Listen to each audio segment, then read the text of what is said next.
A very good morning to all of you. I am Ella, welcoming you all on behalf of Solar Quarter and the first new group, the Green Grids Navigating the Transition to Renewable Energy Microgrids, powered by Huawei. Before we proceed further, I would like to thank our panel members for their immense support to organize this event and extend my heartfelt gratitude to our sponsor, Huawei, for being our crusaders and making this event possible. Their commitment to promoting sustainable energy solutions is truly commendable. I would now request my team to play the commercial video for Huawei.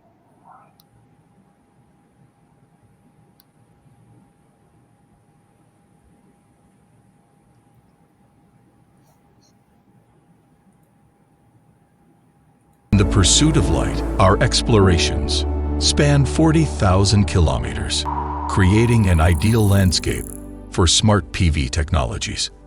How can we generate electricity reliably in extreme environments? From extreme cold to extreme heat, we have overcome extreme temperatures and ensure reliable quality through rigorous tests, integrating intelligent technologies. With solar, we are creating a brain for smart PV plants.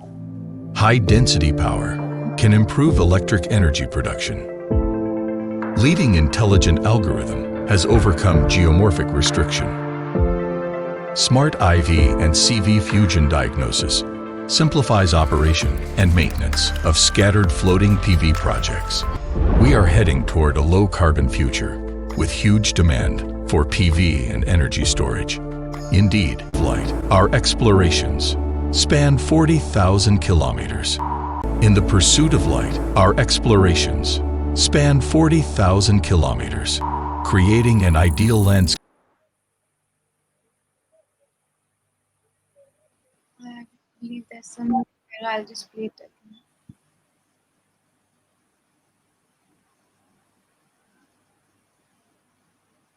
In the pursuit of light, our explorations span 40,000 kilometers, creating an ideal landscape for smart PV technologies.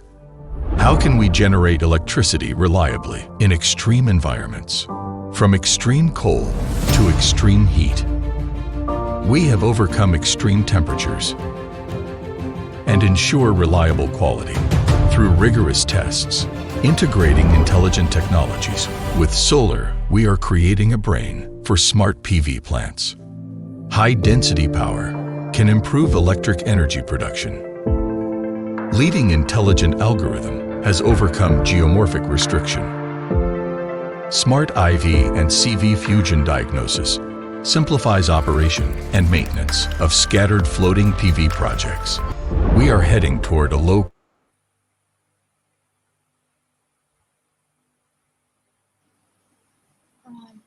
There was some technical error with the video. Moving ahead, may I now invite Ms. Heba Sahabi, Technical Solutions Manager, Huawei, to give a presentation for the company. Thank you, Hala, for the introduction on Huawei and the basically video played on what we are trying to achieve through Huawei. So, just to introduce myself to everyone, my name is Iba Dahabi. I'm the Regional Solution Manager with Huawei, so covering Middle East and Central Asia. Today, through the webinar and through my presentation, I would like to give a bit of an insight on, let's say, the fundamentals of the microgrid and the technologies that we are using for building these microgrids, and maybe some insight about the trends, challenges, and so on. Everyone can see my screen, right, Hala? Yes, yes. Perfect, thank you. So again, as I mentioned, through the presentation, it's going to be more of the market drivers, and then we're going to go into the technologies that are available within Huawei, so the offering that is being provided for the clients in the market by Huawei. So as you know, some of the challenges that are being faced today by the renewable energy industry is basically the penetration percentage to the grid. A lot of the countries, a lot of like operators, grid operators have set a lot of limitations in order to limit the, let's say, the sizes of the solar power plants or renewable energy power plants from wind, solar, hydro, or so on. The reason behind that is out of a fear, let's say, on the stability of the grid. So basically, since renewable energy is not consistent, and of course, it's not controlled by, let's say, human, let's say, predictions and so on. It's mostly about nature control. So in that case, we're talking about a lot of fluctuations happening in the energy generation in that case. So the grid cannot tolerate such huge fluctuations because it's going to affect the frequency that is being perceived by the grid. Of course, in a lot of countries, specifically in Europe, when they have bigger grids, so the bigger the grid, the more reliability you have, the more stability that you have within the grid, and the more it can take percentages from renewable energy. So, for that main reason, we have seen a bigger shift towards microgrids. So, the meaning of a microgrid is basically in comparison to the traditional power grid structure, let's say, where you have a centralized power plant in a country where the households or the factories or the facilities are connected to this grid. What they build is basically multiple, let's say, grids that are either powered by solar power plants, batteries, but lately, or let's say currently, so to speak, currently the biggest, let's say, share of these microgrids are powered by diesel generators. So for each, let's say, community or an area, you have a microgrid that is powering these loads. So, coming to the microgrid industry insight, what are, let's say, the main pain points in the microgrid? So, we're talking about the higher cost of electricity. As you know, we cannot compare the electricity that you are, let's say, consuming from a grid or getting from the grid itself with the cost, the tariff that you're getting from the grid, with the cost of running a microgrid. The reason behind that is, of course, when you have higher loads, basically your utilization is better, your efficiency is better, because whatever energy you are producing, you're also utilizing. In that case, the sizing of a microgrid is more critical. So we're talking about a higher cost of electricity because we're also depending on, when we said that the higher share of the power supply is coming from diesel generators, then we're talking about the diesel cost, fuel cost, and so on in that case. So you have higher cost of electricity in that point. And of course, the unreliable power supply. When we talk about also the situation of electrification around the world, we're talking about around 760 million people around the world who has no access to electricity.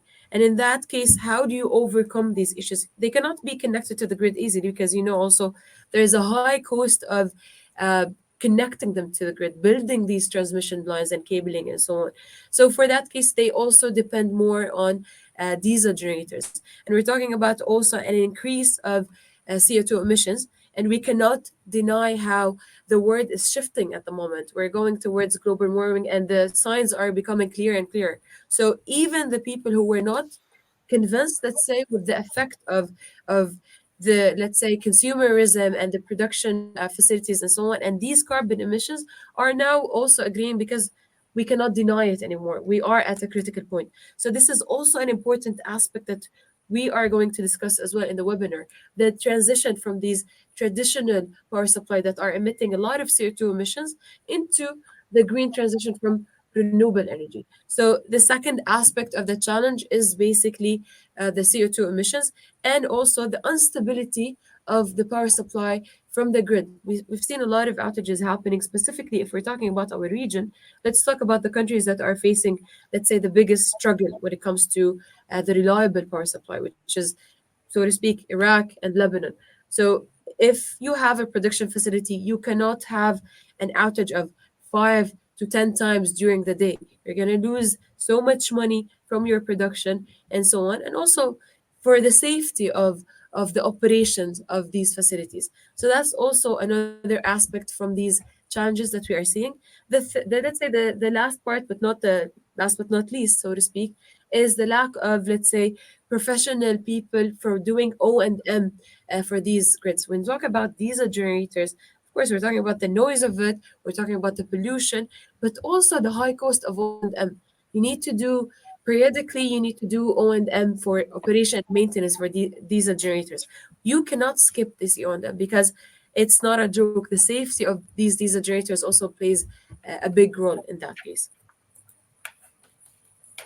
So, what are, let's say, the scenarios where we see a huge need for these microgrids? And again, in this case, at the moment, we're talking about diesel generators. So, new cities, any areas or let's say islands that are being built but still not connected to the grid, they don't have a power supply. So in that case, you need to build a microgrid. And in a lot of the cases as well, a microgrid makes more sense and a cheaper sense than connecting this area to the grid. Specifically, we're talking about islands, for example.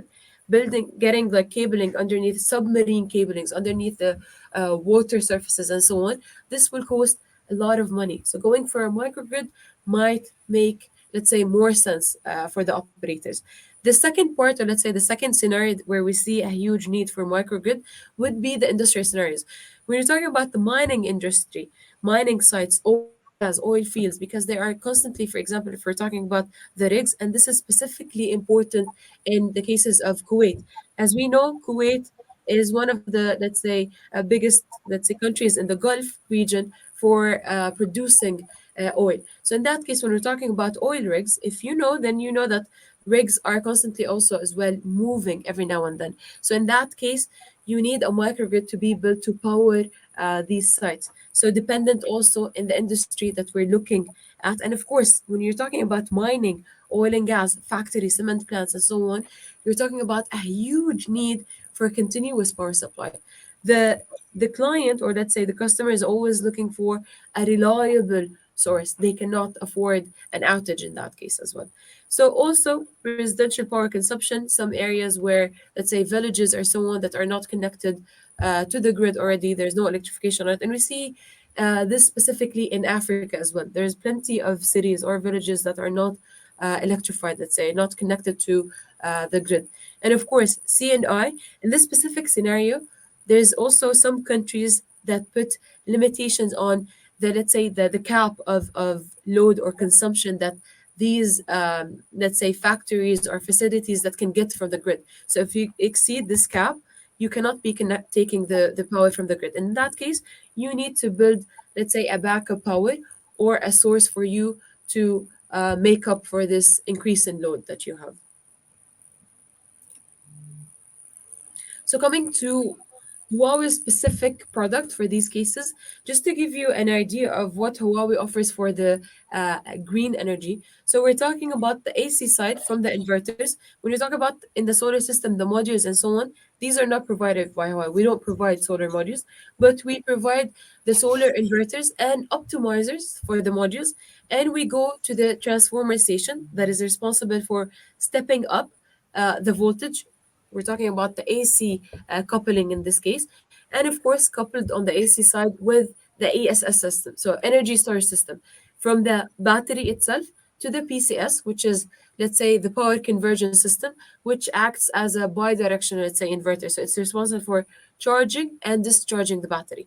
Keep in mind, in this case, it's coupled on the AC side from the inverters and the PCS. So there is some solutions in the market that focus on DC coupling, but also in the coming slides, we're going to talk about the difference between, let's say, the benefit of AC coupling over DC coupling. And of course, talking about the PV management system, so it's like a platform that allows the client to monitor the system, control the system, and so on. If you notice something with Huawei, we always say smart solution, smart transformer station, smart ESS, smart microgrid. Why do we say smart? Because also we utilize, also we take advantage of our experience in the ICT, let's say, industry and the AI, let's say, innovation, and we try to also implement it for the solar PV.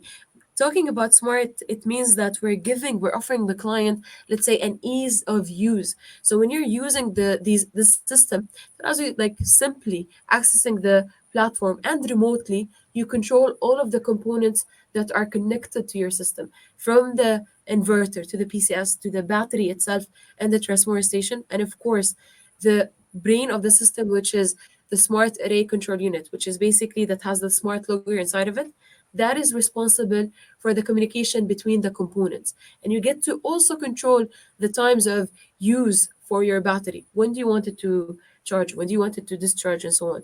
So this gives also the client some kind of flexibility. And also related to the smart part of the solution itself is basically the smart O&M, the smart operation maintenance, which reduces the headache on the client, reduces the time, effort, and the need for technicians and personnel on site to do these operation and maintenance. And in that case, because when we talk about the levelized cost of electricity, you're not talking about the capex of the system. You're not talking about only the initial investment of the system. What is considered in the LCOE is also the OPEX, the basically the operation cost of the system. And that's why it's important to have these features that would lower your cost on an operational time. And specifically for solar and battery, when you're talking about the system, we're talking about 15 years, 20 years, and for the inverters, the client's expected to operate for 25 years. So in that case specifically, operation cost is so important because it's an accumulation of year after year and so on. And of course, another part is the energy yield. So you focus as well on the efficiency of these products. How much, let's say, the energy density of these components and so on.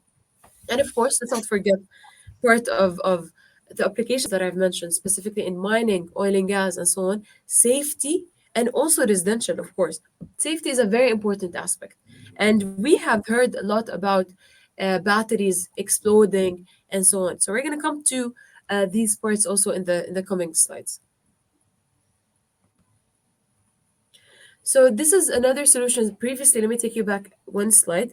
Here, if you notice, it is connected on the MV side. So you have the inverter connected to the transformer station, stepping up, and then also another transformer station from the PCS, stepping it also up. So the PV with the ESS is connected to the medium voltage AC level.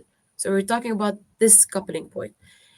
In the newest solution with Huawei is basically an LVAC coupling point. So basically on the low voltage, you're coupling the PV, the inverter, with the PCS, the power conversion system, basically. So why did we do that, basically? Why did we come up with this solution? Because of course, simply the first thing that would come to your mind is a reduction in the capex. You're reducing your capex in that case. You don't need another transformer station. You're just coupling the inverter with a PCS on the LVAC side, and then connecting it to the transformer station, stepping it up, connecting it then to the grid, or directly to your loads if we're talking about also the off-grid applications.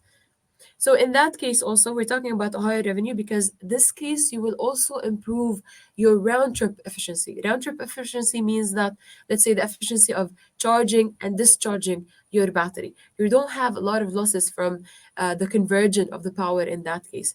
Specifically in this reason why we also focused on this solution. Grid supporting, it also improves, let's say, the stability of the grid, the quality of the power that the grid is seeing. Did anyone say something? Is there a question? I think لا لا someone. كملي لا. Yeah. Okay. So basically, also, when you talk about the batteries, the need of batteries, and specifically also for the microgrid, but also another aspect of it that a lot of grid operators, mainly in Europe, they kind of like, let's say, incentivize the users to install batteries when they try to build solar PV plants. So why is that? It's basically for ancillary services because they want to reduce the pressure on the grid and they want to improve the stability. So for that part, we talk about the grid supporting capabilities. So you're improving your power quality as well. So smart O&M, of course, we talked about it, but let's dig deeper. So of course, from the management system that we talked about, you can get, let's say, also the IV diagnosis, which is the current voltage curve that all of the people in the industry know how important the IV curve is for analyzing the performance of your solar system. So through AI, of course, the platform will be able to diagnose or, let's say, analyze the performance of your solar system through this IV curve.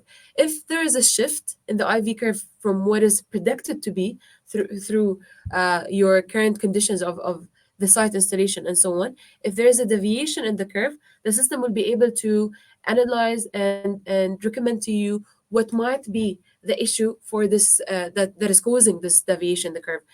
from a perspective of mismatch losses and so on, and other, let's say, DC faults happening, in order for you to improve the performance of the system. And of course, from the ESS, the automatic state of charge calibration that I'm going to come to in the coming slides as well, and of course also the control of the transformer station itself. So let's talk about the four level of safety from the battery perspective. The cell level, and of course, let me mention something. The technology that is used from a battery, from the cell itself, is a lithium iron phosphate in Huawei's battery. This technology itself is considered safer than the other technologies in the market. Why so? Because when there's a thermal runaway, if there is a chemical reaction happening in the cell, let's say, the chemical reaction does not produce oxygen. So in that case, you're not fueling the fire, and it will not fuel an explosion in the battery. So that's from a cell level. And of course, the sensors inside of the cabinet of the battery, you have 14 sensors responsible for monitoring the voltage level, smoke level, temperature, humidity, and so on. So these sensors are spread around the container in order to detect any, let's say, issue that might rise, any thermal runaway that might be caused in that case.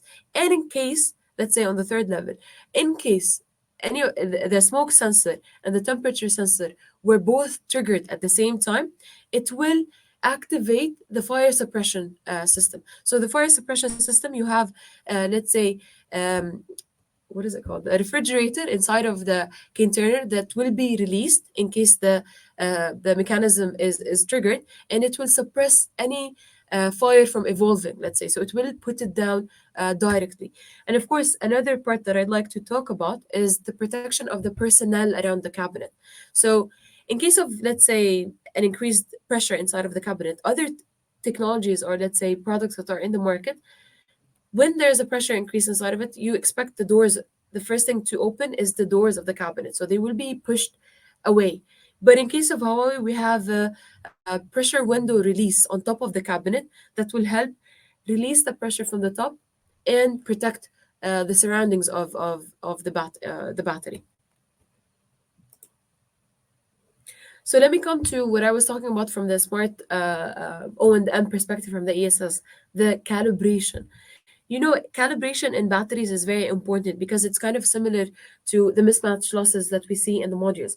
So, for example, you know for a fact, if one module is receiving less radiation than the rest of the modules, then it's going to bring down the production of the string. It's a similar case in the battery packs. So think of the pack as the module and the rack as a string.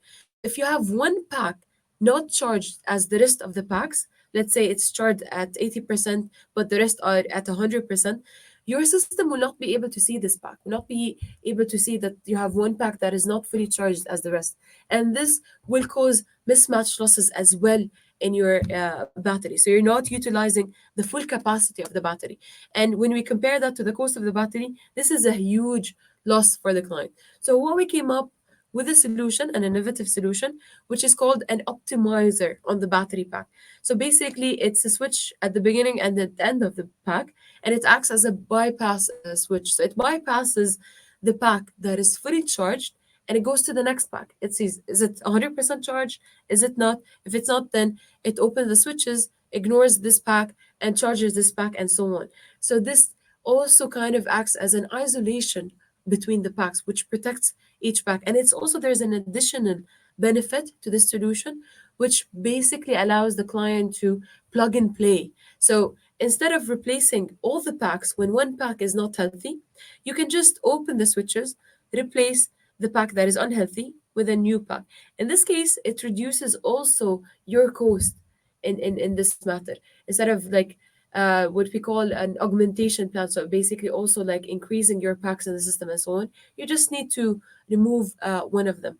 And usually this calibration, traditionally in traditional solutions, they have to send a technician on site, and this technician has to turn off the battery completely and checks like manually each pack, the voltage level of it and so on, and calibrates it.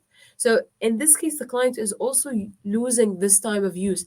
So you cannot use your battery while they're doing this calibration. With Huawei, it automatically happens remotely without the need of sending a technician on site. So let's talk about one last thing in the presentation, which is basically a case reference for a microgrid that we have built using the technology that we have just mentioned, which is the Red Sea project. It is considered now the world's largest microgrid using PV and ESS. We're talking about the 400 megawatt using Huawei's 330 KTL inverters and our 2 megawatt hour solution, containerized solutions battery. So I have also to mention one last thing. Sorry, I took a lot of your time, but let me just mention one last thing. Previously, we used to offer 1 megawatt hour, 2 megawatt hour containerized solutions, but this year we are launching at the end of this year our newest, let's say, battery solution, which is a liquid cooled solution, the 4.5 megawatt hour containerized solution. So it's still a 20-foot container. So we have increased the power density in these solutions, which will automatically decrease the capex and the BOS of the system on the client. More or less, this is the part from my presentation in today's webinar. I'm happy to answer any questions you have on microgrids or on the solution that Huawei is providing. Please feel free to contact me after the webinar. Thank you so much. Thank you so much, Ms. Hepa, for that illuminating presentation. Now, moving ahead, we'll be diving into our panel discussion and dive into the transformative potential of renewable energy microgrids, offering insights into how these decentralized energy systems can revolutionize Kuwait's energy sector, promote sustainability, and ensure energy security in the face of global challenges. So before I hand over, I would like to make a small announcement. Attendees can post their questions in the Q&A box and our speakers will answer those questions at the end of the panel discussion. So without further ado, please allow me to introduce you to our esteemed panel of speakers for today. We have Mr. Muhammad Abdulwarid Sayed, Technical Director, Clenergy MENA, Mr. K. J. Kumar, Managing Director, NEST Global Infrastructure Works for Petroleum Services, Mr. Hashim Akbar, Electrical Engineer from the Ministry of Electricity and Water, Mr. Samir Zawade, Carbon Markets National Expert, and Mr. Hashim Albrani, Business Development Manager from Shajara Sustainability Solutions. Mr. Samir will be the moderator for the session today. Over to you, Mr. Samir. Thank you very much, Ahla, for this fantastic introduction, and big thanks to Solar Quarter and Huawei for sponsorship. We start with our first speaker, Mr. Jaya Kumar, Managing Director from Nest Global Infrastructure, works for petroleum services. Mr. Jaya Kumar, are you with us?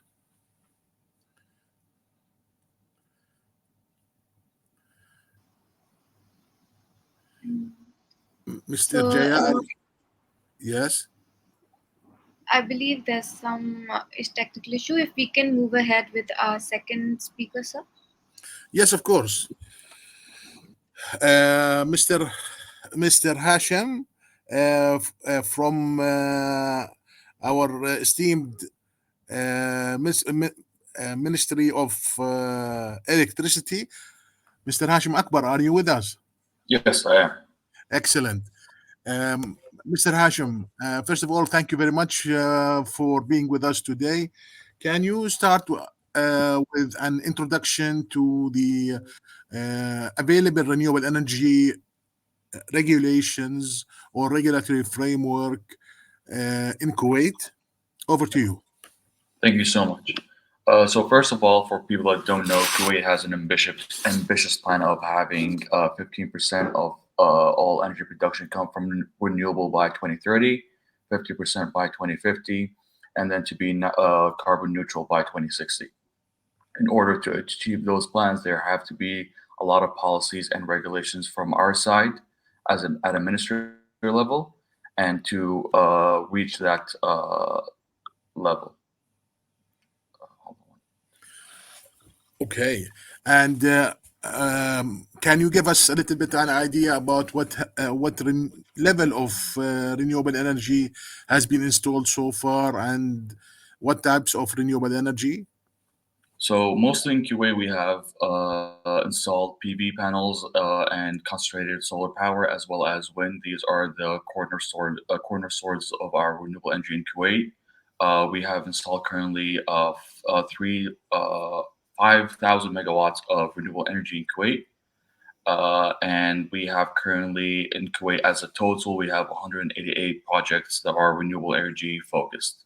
At the ministry level, 31 of those projects are ministry projects. Some of them have been completed, some of them are under the works, and some of them we are planning on doing by the year 2030 and hopefully finishing them by then and keep going and creating more projects. In terms of our project, any excluding any actual PV projects or wind projects.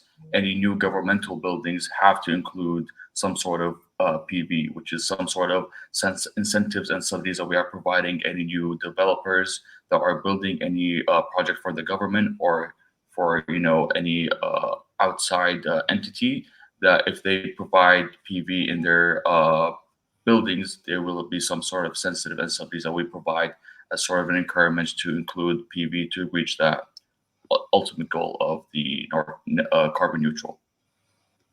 Mhm. Very nice. How about the Kuwait 2030 clean energy vision?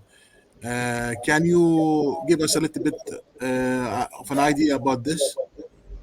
Yeah, so the 2030 vision is a vision that the late Emir Sheikh Sabah Al Ahmed announced back in 2017, and that vision included the total renewable energy uh, implementation of renewable energy in our grid, as well as being creating climate policies that will mitigate some of the climate change issues that we're facing. So the 2030 vision includes the 15% energy production from renewable energies in the ministry, as well as creating some sort of policies that mitigate climate change. So the things that we are doing at the ministry is approving all of these projects, as well as creating incentives for people to include PV panels in their homes, areas, even commercial areas, for them to help with that issue. So the ministry level is not only creating projects that they think will help with that vision, but also include or provide incentives for people to uh, use it. Okay. You mentioned also incentives. Yes. Do you have an idea about the incentives that can attract both local and international investments from oil and gas majors and solar power developers? So one thing that we are doing two separate things. One thing that we are doing is we are giving a percentage of the total cost that we are building at the ministry. So for an outside, for an industrial use, that if they provide some sort of PV, we are gonna give a percentage of that as incentives for them to reduce their costs, as well as any additional energy production they have, we can purchase them and put them into our grid. So we are purchasing additional energy production that they have they may not use in their system that we will purchase for our grid, as well as providing incentives as a percentage of the total cost of their projects. Very nice, very nice. And I'm sure that it's challenging being an oil exporting country to integrate renewable energy and accept renewable energy on grid. So, can you tell us about the challenges between balancing between the being an oil exporting and oil producing country and integrating more renewables? Yeah, it does come with its challenges, and since we are an oil producing country, by integrating more renewable. However, since the vision of the Land Emir includes integrating more renewable energy, we are going with that push since the government believes in integrating more renewable energy and with the mitigations of climate change. Because our country is mostly an exporting country of oil, it does come with some economical challenges. However, if we have more renewable energy projects, we are saving a lot of barrels of oils for not burning them for our conventional units.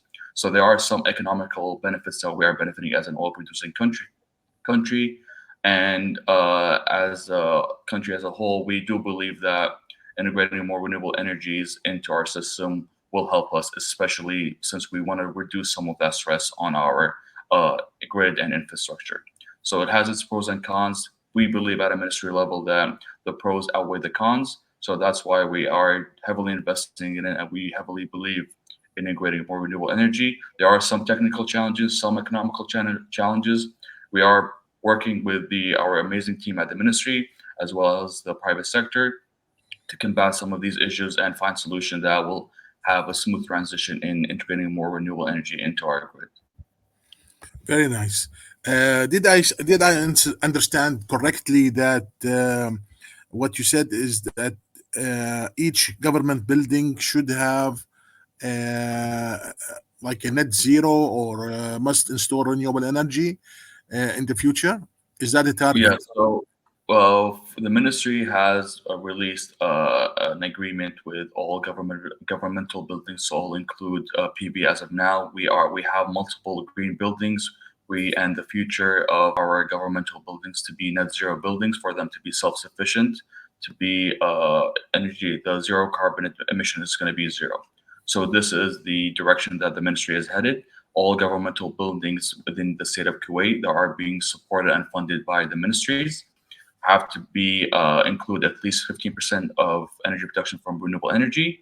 And eventually, we are heading to net zero buildings, and we have currently green buildings that are under constructions, and some of that have already been built that have at least 30% to 35% of the production coming from renewable energy. So that is the ultimate goal: is to have all future governmental buildings to be net zero, and hopefully we'll reach that by 2060. Very, very nice. I'd like to ask you one more question. Is the maybe this is a little bit it's in the same framework, but it is about electrification. Are you moving also towards electrification of services in buildings? Yes, we are going into that. We are implementing them in our buildings as well as our entire infrastructure. We are huge believers that we have to electrify the entire system and to be more optimized and efficient as possible. And whatever support that we can provide at a governmental standpoint or as a ministry, we are taking steps in order to reach those electrification into our system and into our grids. Amazing. Engineer Hashim, thank you very much for your insight and contributions. I'm sure that we will have some more questions to you in the Q&A session. Mr. Jayakumar, are you with us now? I am here. Can you hear me? Yes, go ahead, Yes. Mr. Jay. Good, good, good. Thank you so much. It was a good presentation, insight from ministry's point of view, Mr. Hashim. Thank you so much. Just quickly, I'll just wanted to share some experience which I had come across with my background from the solar system, because my started my career in. By the way, I'm Jay Kumar. I'm currently the managing director of Nest Global. I'm here in Kuwait for last 28 years. So I started my career from a solar manufacturing industry in 1992. So I had a long experience in solar, but currently, like on and off, I'm just involved in renewables, but I'm not core renewable guy here. So I wanted to share some experience which I had come across the implementation of projects in solar in India in 1996. One of the technology which I was trying to promote here in Kuwait is a hybrid solar system. In fact, I tried to promote with the ministry also, Ministry of Electricity in the year 2000, but it didn't work out. At that time, the solar systems were in the incubation starting stage, so it didn't really progress well. But then again, I started focusing on other activities. So one area which I really wanted to throw some insight is the hybrid solar system with thermoelectric generators. Thermoelectric generators, just for your people are here or like a technical guys. Yeah, thermocouple basically it works on a Seebeck effect. Basically, like two dissimilar metals connected together, and one end is kept in a hot surface, another one is kept in a cold surface. There is a potential difference between these two. This is called the Seebeck thermoelectric effect. So now this thermoelectric the thermoelectric things, if you are piled together, a series of same like similar to batteries, a series of thermocouples added together, it's called a thermopile. So what happened, like a thermopile nowadays, like people are using thermopile for thermoelectric generators basically. So thermoelectric generators basically like they have this similar like a thermocouple, two different metals joined together, it's like a big bulk of materials and other thing. The one side is made as a hard surface, basically like in particularly in oil and gas pipelines, they have been venting this like a flaring has been going on, whatever exhaust gases and other thing. So they same thing, they are tapping the gas which are all vented out. This they are just igniting the one side with a heat surface, which is basically they create a heat in one surface. The other surface is made like a convection through basically through convection. The other surface is made like a there is a temperature difference. Basically, they will not be a forced cooling, but with a natural cooling and another thing, like there is a temperature difference. So because of that temperature difference between the hard surface and the other end, which is a different temperature delta T, then there is a voltage produced. These voltages, like there are modules basically like similar to solar modules. There are 500,000 500 watts, 480 watts, different modules, solar module. They are called thermoelectric generators. A series of thermoelectric generators are connected, and it is already mixed with the solar system. Basically already you have a solar system with a hybrid model and everything. But this addition of thermoelectric generator is a sort of emission reduction. Instead of the gases being vented out and burning in the flares and other thing, this can be used as a useful, basically converting the heat energy to a electrical energy, and mixing these two together as a power solution actually. So you have a constant power, because then because of that one you can reduce the load on your battery capacity and the charging capacity also. Basically a sort of if you calculate the emissions released from a hybrid system, the emission savings and hybrid system, it's much more advantageous than having a standalone PV systems, because PV systems like basically like either solar systems or in the backup solutions. But when you have a hybrid system, which is the power, which is an additional power which is being generated through the emissions and through the power generator through the gas combustion, this is an additional value. So this has been implemented in a lot of long cross-country pipelines in India. I'm talking in 1996, because India has come up with a lot of subsidies for like a solar systems, and I think this has been going on for years. So when I came to Kuwait, this was one of the first project I really wanted to implement in Kuwait in 1998. So like, but again, it didn't work out basically. So now I thought like this is a good chance I should throw some light on this technology here, so that some audience can, if they want more information, I think I can share it with them. And then it's an added value for the country Kuwait. So I wanted to use this platform for now putting this technology here. And this is what like I wanted to share in this panel group. I didn't have any presentation. Because I can present in a later in a bigger area. But again, this is a conceptually thermoelectric power generator mixed with the solar power solution. Even in MWW power station, Mr. Hashim is also here. Wherever there is a heat produced, you use that heat, and the other surface you make it little cold with some sort of thermocouple concept. You produce electricity. This can be used in even in buildings, because a lot of this has been implemented in a very pilot scale. The buildings, when you have a sunlight coming on the window surface, the inside surface, if you keep little load difference in temperature, then you generate power, similar to solar concept. So same way, like it can be implemented in multiple areas, but then again it requires some push from the initiators here. My topic is over. If you have any clarification, ask me. I can share a lot of information about this TEG, thermoelectric generators. Thank you very much, Mr. Jaya Kumar. I think you must write some proposals to the research centers and do some pilot projects in Kuwait in order to validate the concept in the Kuwaiti environment, and hopefully you can promote this product or the concept more and more. Thank you very much. Thank you. Thank you. We move on to Mr. Muhammad Saeed from Clean Energy Mina. Mr. Muhammad, hello, how are you? Mr. Muhammad, Hi can you hear everyone. us?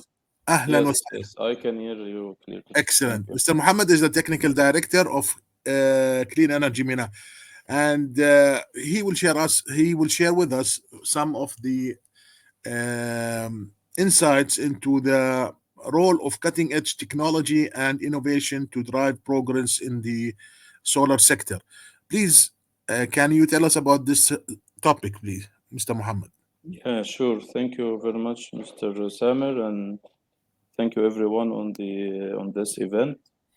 My name is Muhammad Abdulwarith Saeed. I'm the technical director with for Cleanergy MENA. Cleanergy MENA is an EPC solar PV specialized company that is active in Kuwait and Egypt since 2013.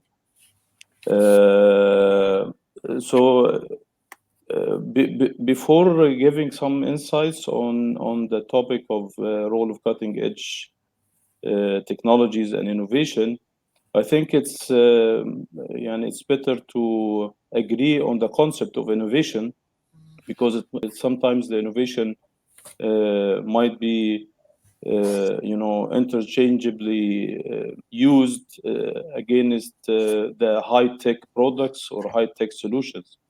But innovation in general is a process or a mission to optimize the status quo or the business as usual solution or services to come up with a more innovative or optimized results. So from that concept, I think there are some areas of improvement, let's call it like that, in the market, especially in the local Kuwaiti market where we are active, where we can really promote innovative penetration of the technology, of the solar technology, as well as the microgrid, by first of all leveraging or tapping from early on the design stage of any project.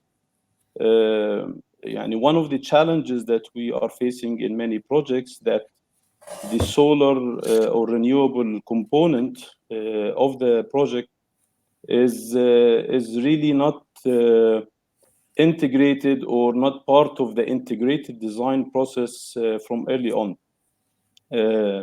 And that, of course, creates many challenges or several challenges during the implementation stage, while things are not set up in properly or optimized to receive the solar or renewable energy systems. So, and this is what we call, known in the industry norms as integrated design approach of the project. So this is very important point that I think it's a big area for improvement, because this can really push the green generation agenda in many projects. And actually this process happens early on the design, where every stakeholder or all the stakeholders are invited to participate to that collaborative effort of the design and design optimization, with the life cycle costing and the renewable energy share and energy optimization as general objectives are kept in mind. So this is one, and I think this is maybe also in the building, the current industry or the building industry, it's called under the title or the main naming of net zero building or net zero energy building design. So that integrated design approach is a very key vehicle to promote this concept. Another thing also that, especially outside the governmental and the oil and gas sectors, where there is a real feasibility and chance for these solutions, I think that the other sectors that are like basically commercial and also residential,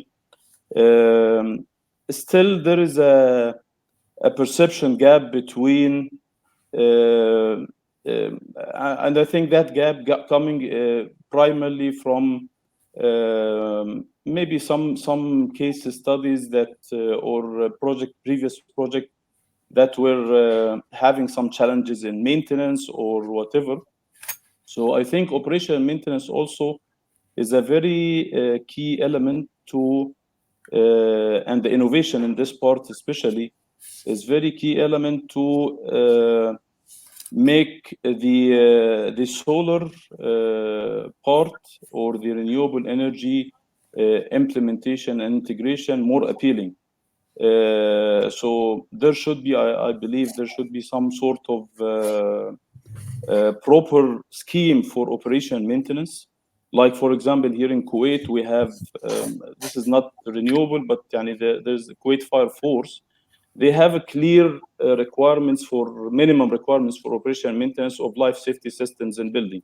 And they mandate for on building owners that they have to have proper annual maintenance contracts for the life safety system. So similar to that case, I believe there should be some more structured, more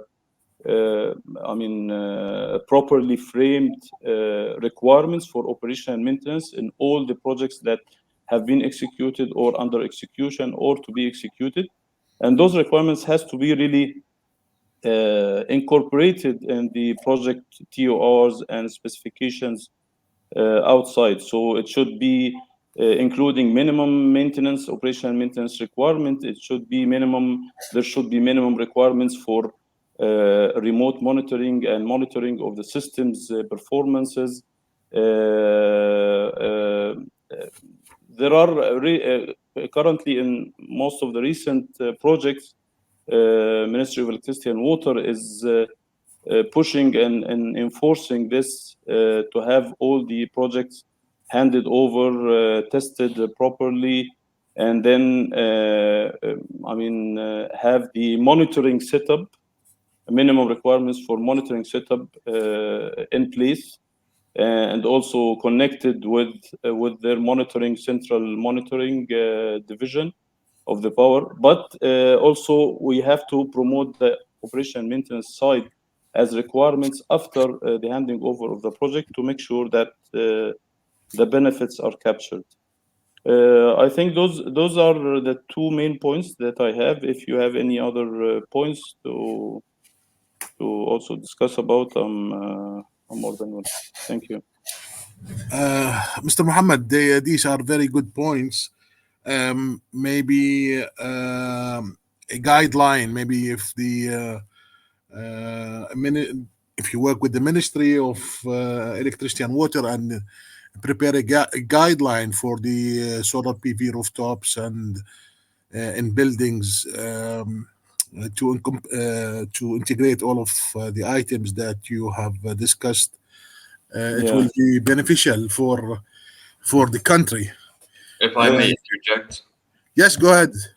Since I'm representing the ministry, or I work at the ministry, all of these regulations are in place.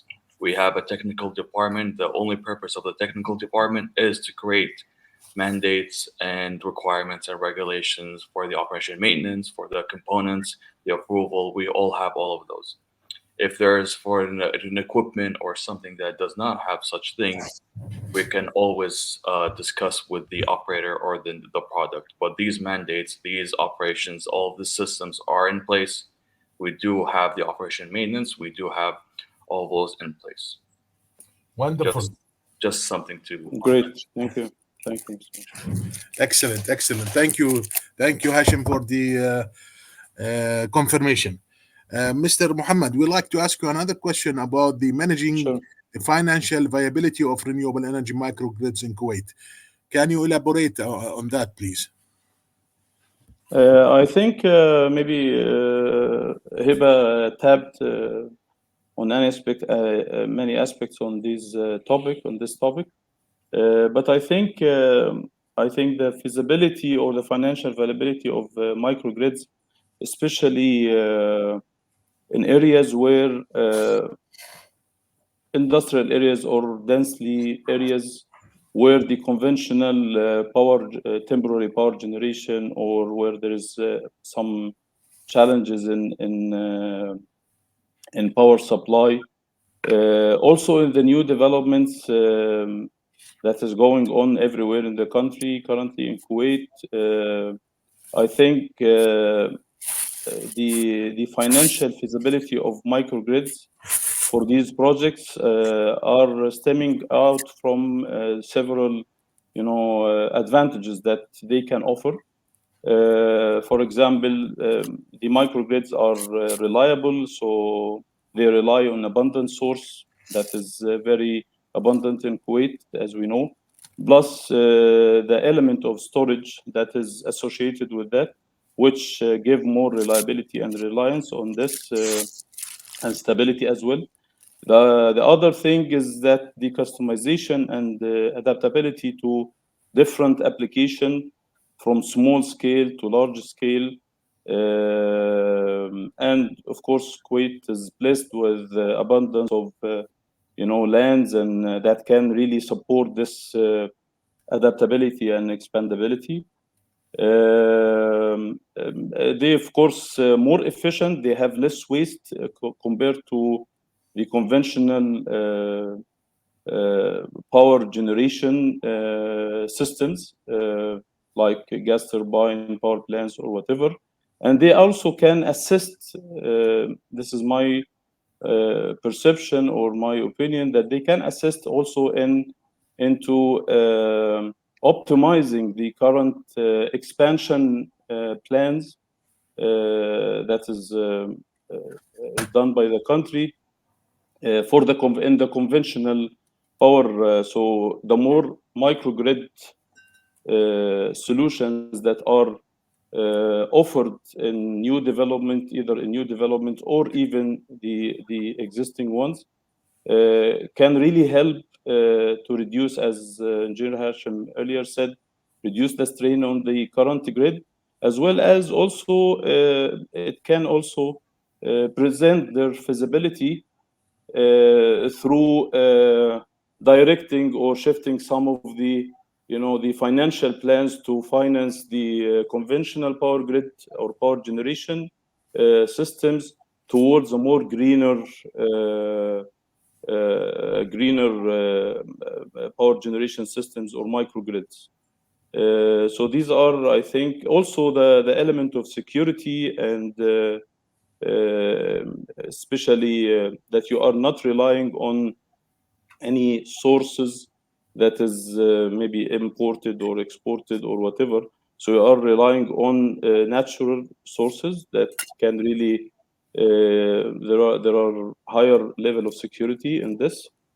And at the end, it's also sustainable system or solutions that can really achieve the country's goal for limiting the greenhouse gas emissions and all these environmental goals that our Kuwait is currently committed to. Thank you.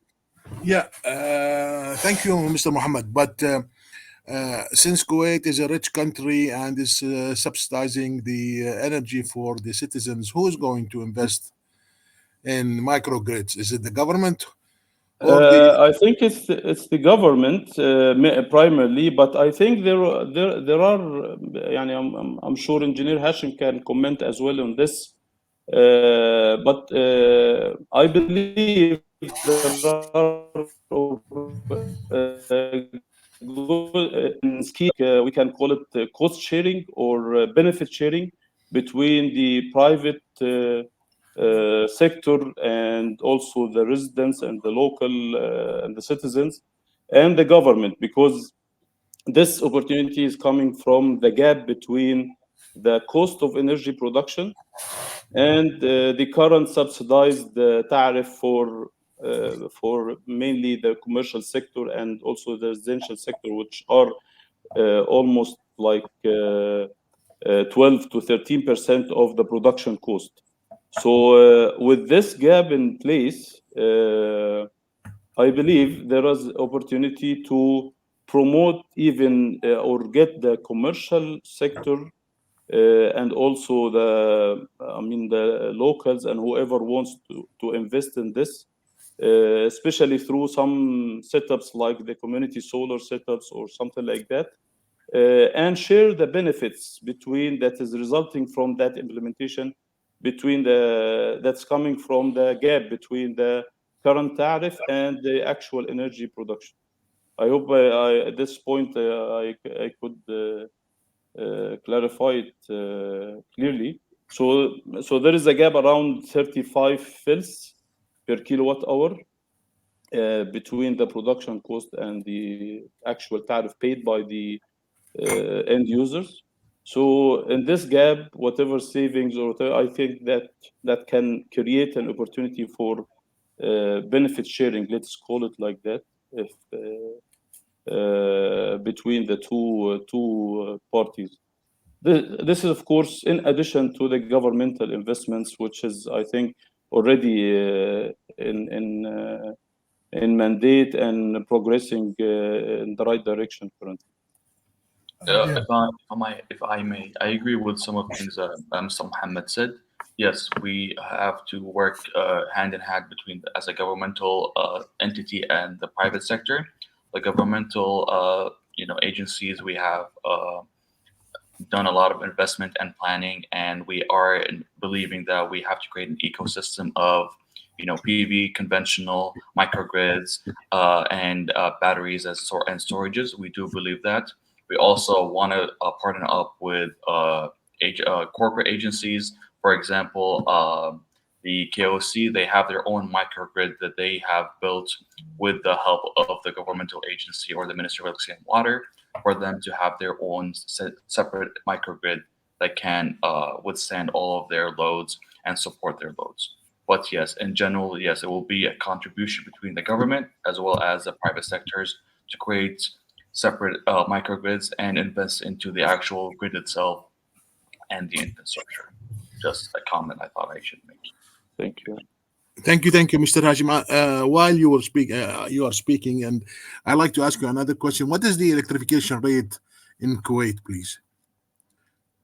How much? What is the percentage of population that has electricity in Kuwait?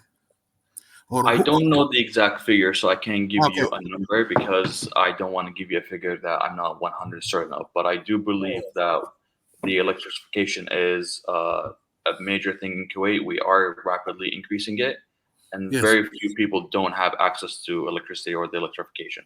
So Yes. it's not a big issue. It's just an issue at a governmental issue that we wanted to make it as efficient, as optimized as possible, and to kind of not be as reliant on conventional units.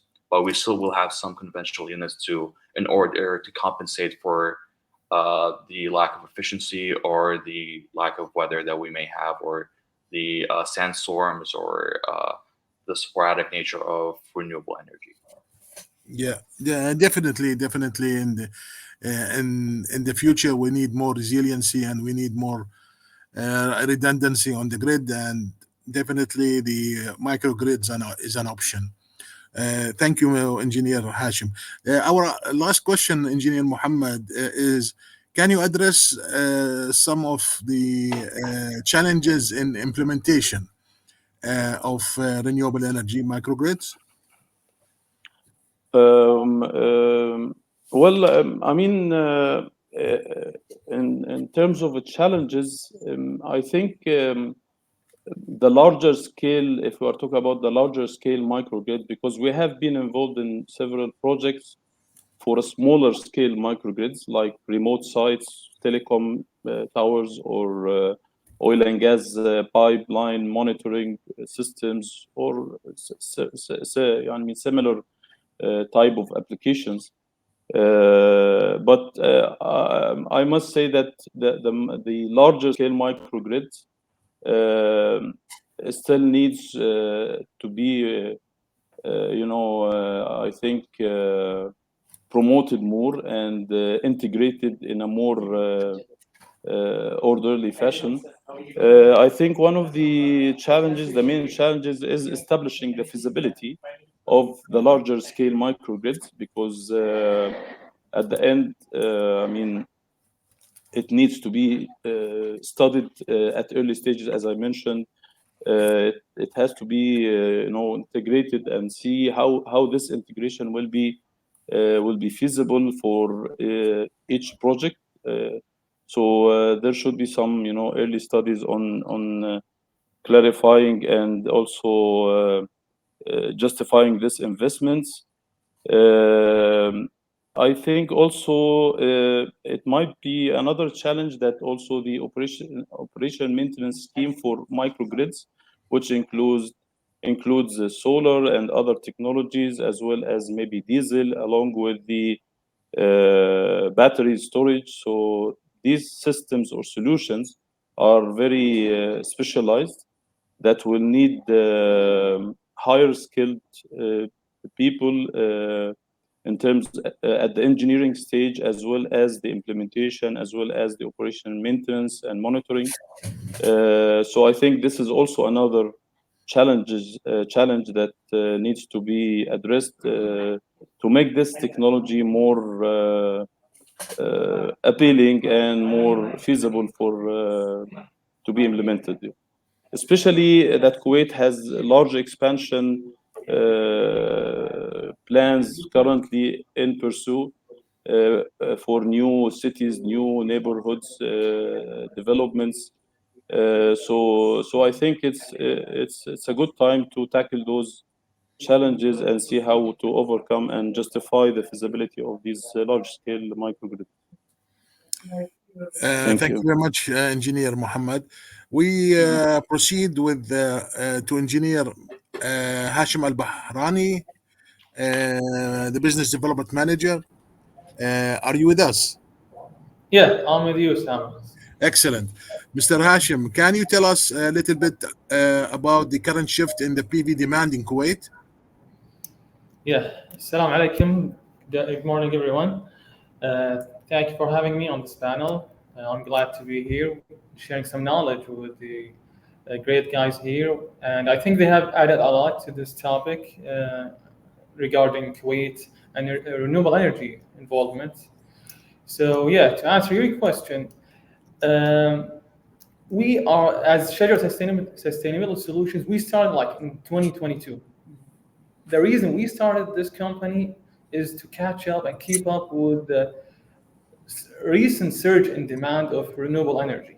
We have noticed that in the ministry level, when they changed their name from the Ministry of Electricity and Water to the Ministry of Electricity and Water and Renewable Energy. That was a great, big sign last year that they are interested and serious about the shift into renewable energy and diversification of their energy resources. Moreover, we have seen a lot of rules and regulations being applied globally for the climate change and greenhouse emissions and all that being applied in other regions like Europe and America and all that.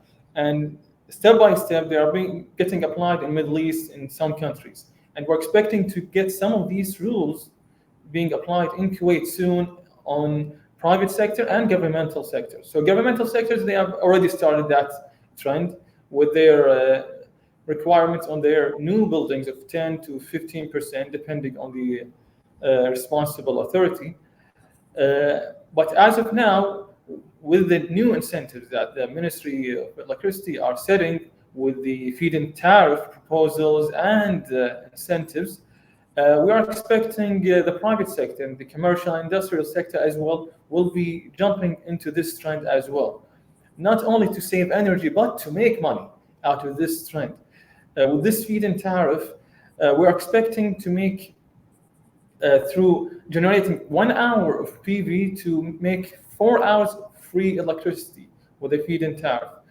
The current rate on the commercial sector is about 2 to 5 fills, 3 to 5 fills, depending on the specified category. We're expecting the feed-in tariff to be 2 to 3 times that rate, which gives a good payback period for the end users who are applying these projects. In the last 5 or 10 years, some residential houses and commercial buildings did put PV projects on their facilities. However, the payback periods were not that attractive.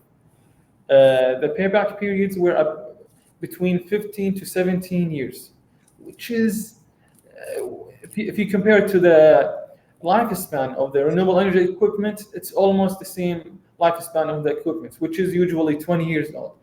So it's not really making sense for these houses or facilities to apply PV project. But as of now, with the feed-in tariff, with the incentives, some projects are getting things between 5 to 10 years of payback periods on their projects. Moreover, we, as maybe like many of you guys heard about the new project, the 1.1 gigawatt project, Ashigaya Phase 1.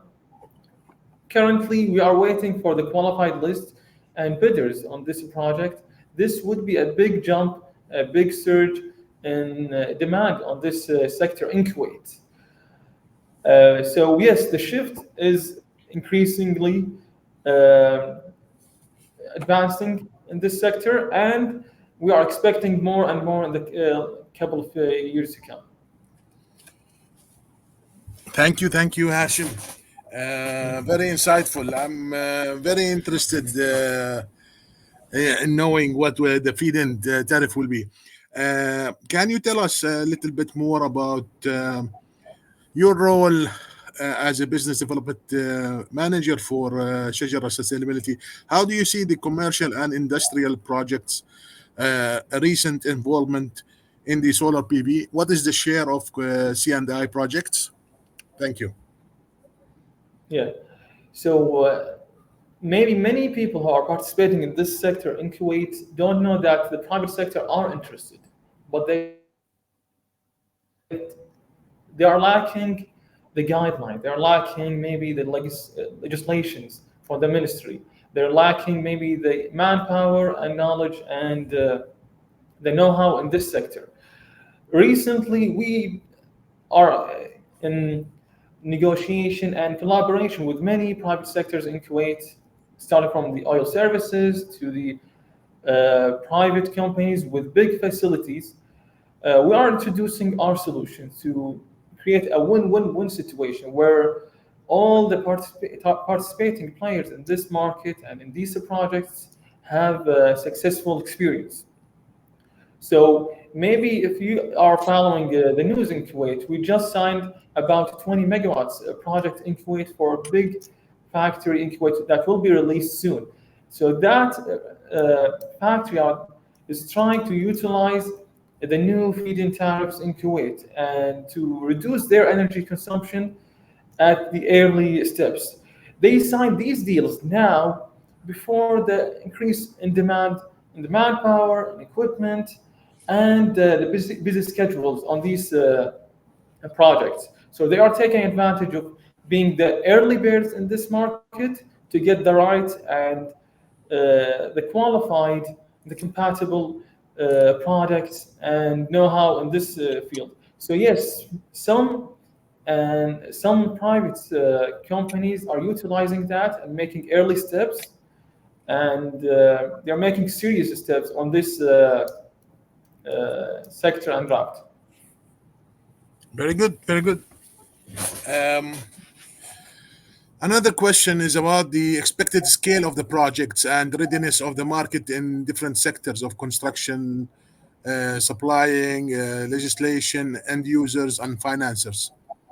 Can you elaborate on that? Over to you.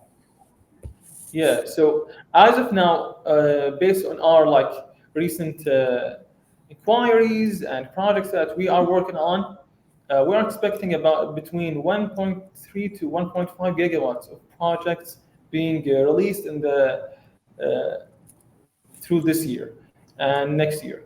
So this amount of project being released is huge, considering that Kuwait has a installed capacity of energy about 20 gigawatts. So 1.5 gigawatts would make about almost 10% of the renewable energy. This huge jump in the percentage or share of renewable energy in the the infrastructure in Kuwait is very interesting. But at the same time, it's very challenging.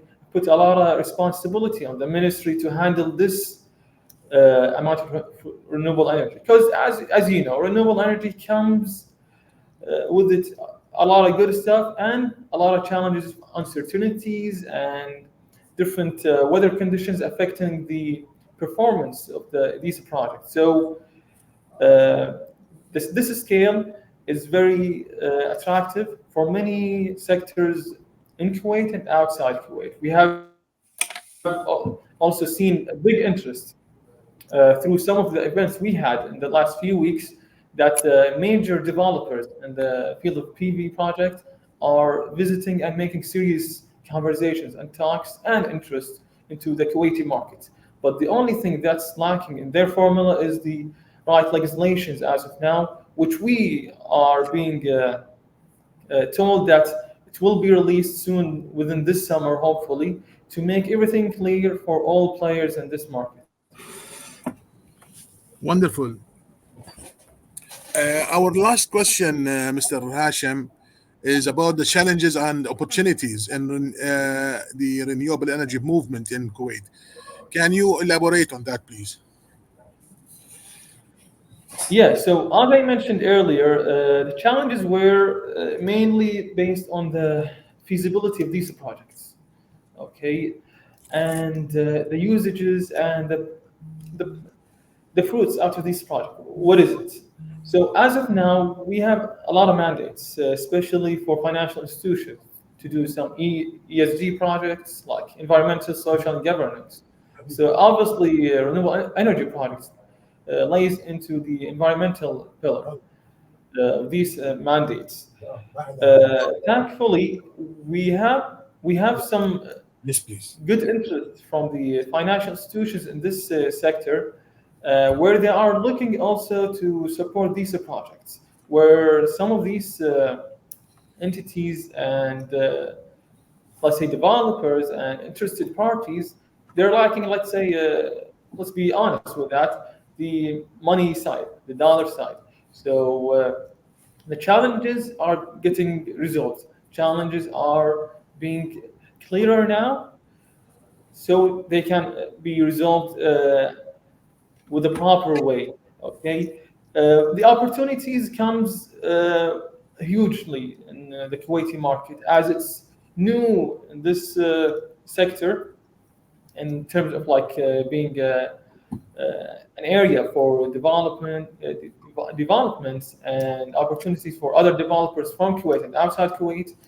It gives a lot of opportunities for newcomers, for a lot of opportunities for new products to get into the market and new players.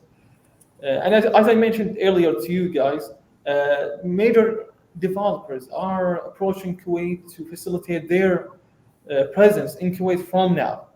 Before even the legislations to appear, they are trying to make their agreements, their partnerships in the market to be ready to intervene in the market early.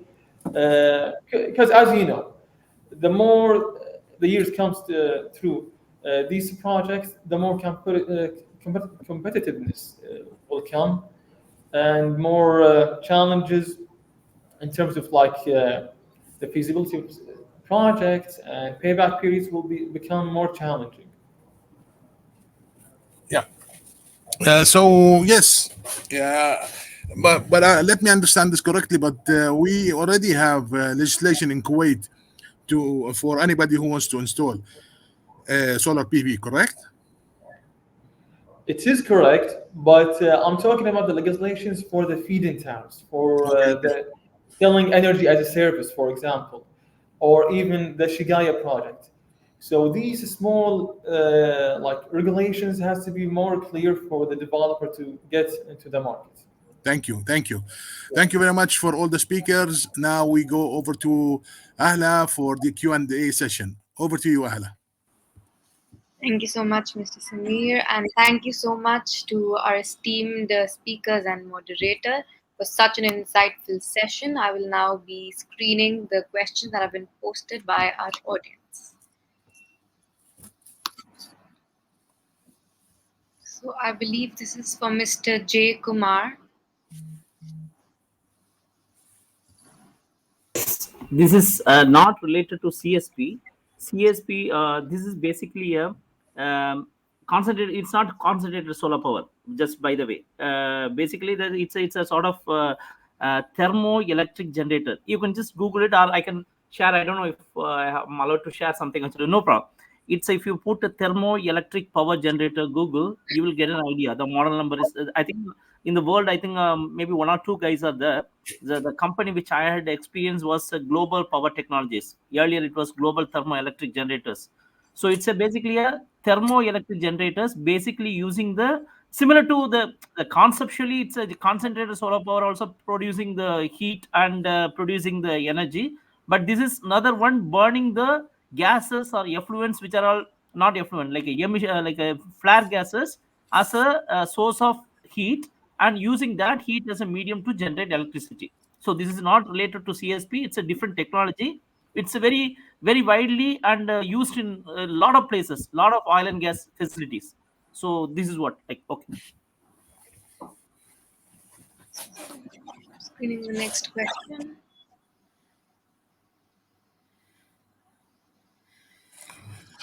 Maybe Engineer Muhammad, you would like to answer this question? Since we talked about the innovation. Sure, sure, no problem.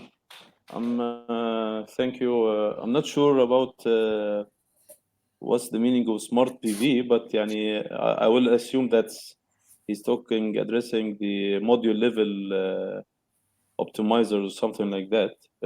But generally, the future challenges, I believe the industry now has reached a very advanced stage of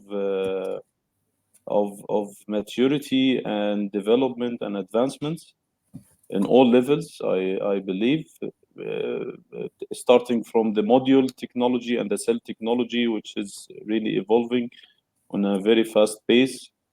The inverter technology, the battery, as Heba mentioned earlier, the smartness part and the AI part integration with those technologies are coming up on a rapid basis.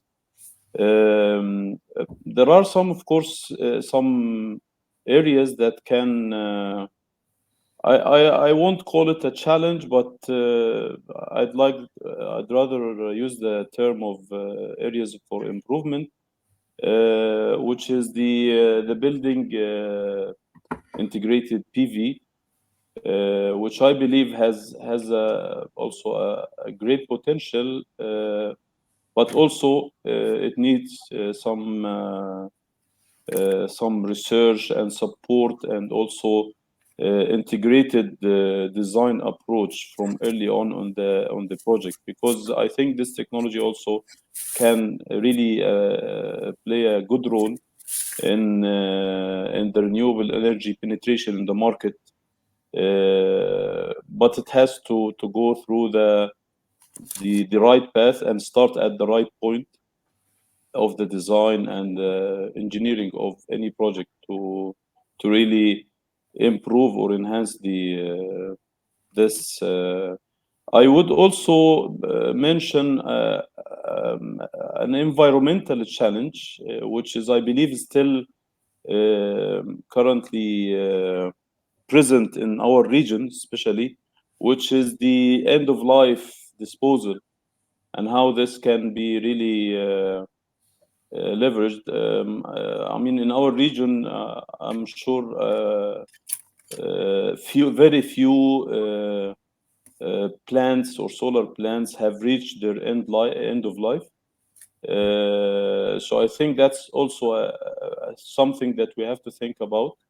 It's basically environmental challenge that we have to think about and see how we can really. I think it's also it's a job creating opportunity or a space that needs to be really addressed early on before we get into the point that we have a lot of solar panels and also equipment that has to be really disposed of properly without causing any negative impacts on the environment.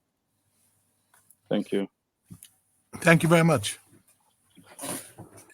The pros and cons on AC coupling and DC coupling. Please elaborate with application wise. Maybe Mr. Muhammad or Mr. Hashim, one of the Hashims. And Is Hiba there? I think she's the right person to maybe address yeah, that. Hip, Mm.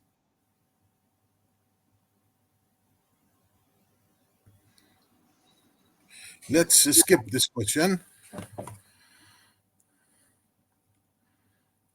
For Engineer Hashim, one of the most incentives for renewable is the carbon credit pricing. Is it active in Kuwait?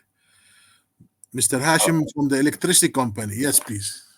I'm unaware if this specific incentive has been implemented or not. I know they are working on incentives of such nature, but I am unaware of if this has been implemented in Kuwait or not. Unfortunately, that's all the information I can give you because this is not my area of specialty at the ministry. So I would have to go digging in order to know exactly if this has been implemented or not. Thank you, Engineer Hashim. For Mr. Hashim, where are the solar related regulations available? This should be Uh, easy. I know they are at the ministry, and I'm pretty sure they do have a forecast, or not a forecast. They do have an Website. energy outlook report that they release every single year. I think it may be in that forecast or the outlook, energy outlook they release every year. But Okay. mostly within the energy within the ministry, they have all of that information. Thank you. What is the best PV technology to use in Kuwait? Mr. Muhammad. Yes, my dear. It's a tricky question. I mean, if he means the PV cell technology, or he's comparing the cell technology thin film against crystalline.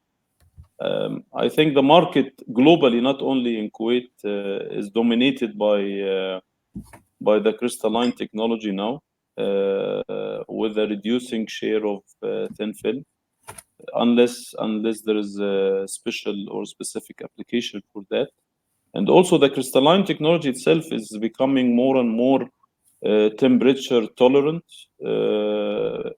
better performance, especially with the new N-type cells that has lower, very appealing temperature coefficient, which of course optimize and reduces the losses due to the high temperatures experienced in Kuwait. So I think the technology is moving in the right direction. Crystalline is the main player, with different cell technologies that are, of course, the time and the event does not it's not the right place now to tap on these details in more detail. I hope I answered this.